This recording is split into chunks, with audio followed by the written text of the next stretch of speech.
Lots of news. Companies are raising money via the QIP route. There is a deal in the aviation sector, and some important mid-cap numbers have come out, after the bell. So for all the stocks and news, let's go to Navneet. Morning, Nikunj. Well, keep an eye on JP Associates in today's trading session, as we've learned that the company would be launching a QIP worth about $100 million, and the QIP will have an offer to increase the price.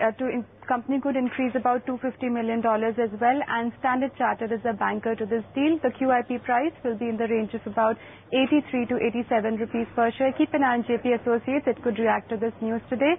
And also moving on to Jet Airways, which has been in focus. The stock surged about 5% yesterday. The company would be declaring its quarterly numbers. Well, the newspaper reports suggest that the Jet and Etihad deal may be announced today, and as per the reports, Jet would be signing the term sheet today, where Etihad could get almost 50% of the both seats. And talking about the numbers this time around, the quarterly performance is also expected to be good. If you look at the ET Now poll, we're expecting the revenue to surge by about 27%.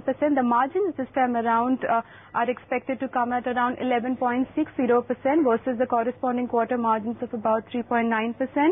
And the company will be posting a profit figure of about 38 crore versus a loss figure of about 101 crore, which it posted in the corresponding quarter. So if you look at the operating performance this time around, it will be good on back of higher load factor and also because of higher yields. Keep an eye on Jet Airways, and if you look at the stock return in last 3 months, the stock has given returns of almost 85%.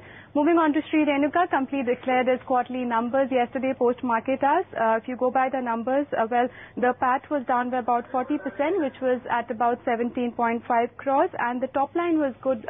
It shot up by about 164%. Well, if you look at the operating performance, and the bottom line was actually affected because of higher finance cost and also because of higher expenses which were incurred during the quarter. There was a forex loss also of about 25 crore. Well, if you look at the revenues from the sugar business this time around, they rose almost threefold, coming in at about 1467 crores, and the revenues from ethanol business came in at about 52 crores.